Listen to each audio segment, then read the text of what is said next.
All right, this is another edition of the comic book Frugal Gourmet, and we're making shin ramyun this morning. This is this is probably the sort of the gold standard for spicy Korean ramyun. It's definitely the best-selling brand in Korea, and there's a lot of competitive brands, but this time and time again is just the market leader for spicy Korean ramen. And I'm gonna cover my recipe on, you know, how to make, basically, all you really need are like green onions. The basic recipe is like green onions. You need an egg. But I'm gonna get a little creative with my ramen this morning, and I put two Ajinomoto, is it Ajinomoto or Ajimono? Ajinomoto gyozas, frozen gyozas. You can get these at Costco. I can get like a pack of them at Costco.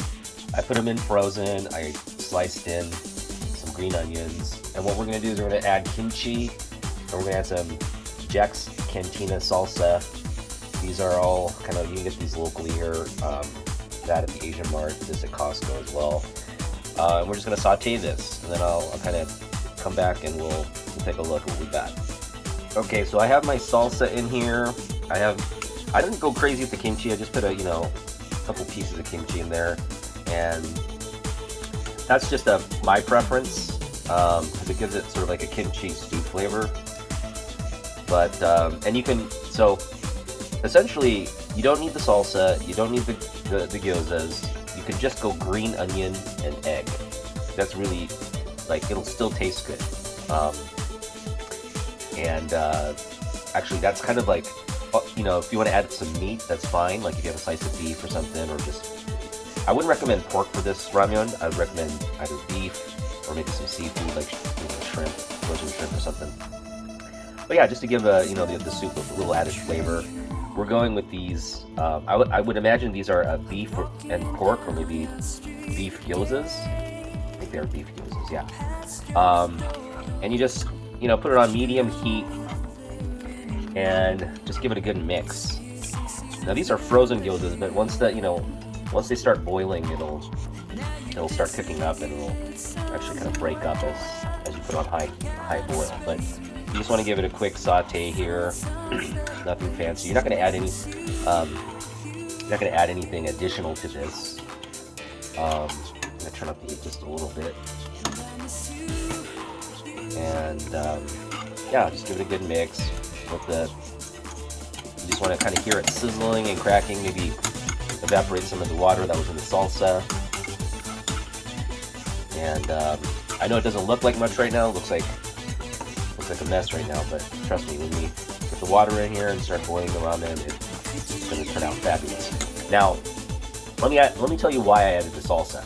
The salsa adds a little bit of salt into this mixture, and it also kind of, what you can do is it has tomatoes and some onions and other spices. It adds a little bit of spicy kick to the ramen, and also the tomato in here just really nicely. Once you start like sauteing it here, it turns into a nice kind of like tomato sauce, and so it just adds a little bit of texture to our broth, so that again, the spices and the tomato just gonna make for a nice richer broth for the ramen.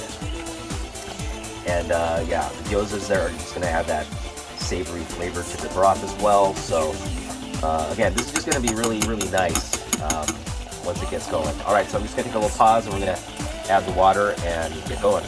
I'm gonna try to do this with one hand. What we want to do now is just add, as this gets boiling, we want to add, so we've added water to that little saute stock there. And water level is really important. Always go just a little bit more water than what's recommended. That's why we added the salsa. It's just going to taste natural. It's not going to be too bland. Just go with a little bit more water. Add your little soup packet thing that you get there with the dehydrated vegetables. And hang on, I can't do this one handed. We're adding the soup packet now. So in goes the soup base. And you want to do this as it's boiling, before the noodles go in, okay?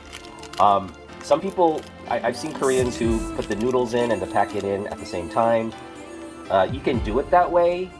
The sequence, I guess, doesn't matter, but for me, I like to have, because it's essentially, you know, it's a powder, and I just like to have it really dissolved and balanced in the base before the noodles go in, because the noodles will soak up some of that sodium and MSG. So, and you want to avoid that. You just want to, again, get the soup really nice and going. All right, now I'm going to try to crack the egg. And like I mentioned, water level is very important because the noodles, you want some soup, right? You want some soup at the end of this process. And what you want to do is you want to crack the egg in and you want to just mix it as it's, especially crack that yolk. You want the yolk loose. And you don't need to, I know a lot of people kind of like beat the egg and then pour it in. That's actually recommended, but you know, it takes time and gotta do some more dishes. So this is just absolute bare minimum, one pot kind of recipe here. And we're gonna get this, now we want to turn the heat up, get a nice high boil. And there we go. Now the noodles are ready to go in. So you see how quick this process is. I'm just gonna add the noodles now. I just hope, there we go. Maybe it's one-handed. Boom. Noodles go in. Now, as I mentioned, I think I did a ramen recipe last time, and I mentioned in that one, you want to get this at a high boil, like high heat boil. And I don't know if I covered in detail why you want that, but basically what you got here is a fried piece of like noodle. So basically they took like wet noodles, they fried it, and then they dried it, and it's just basically what's holding these noodles together is like oil. So the high heat is gonna break up that oil. What you want to do is like get that oil that's in the noodles into the soup base. So you want, you know, if you're just kind of putting on a low boil. Now the gyoza here, this is making the soup actually very, it's adding starch to the soup, so it's gonna thicken the broth. We don't want to get too thick. So I'm just putting the gyoza on top there, but it's giving that meat flavor. You're not eating the gyoza like as gyoza, just you want it just to kind of disintegrate and add the meat, the savoriness to the broth. So what we're gonna do is we're gonna just let that high heat boil, with the kind of put a lid on it, not let too much water evaporate from there, and we'll be back in about a minute and it'll be ready.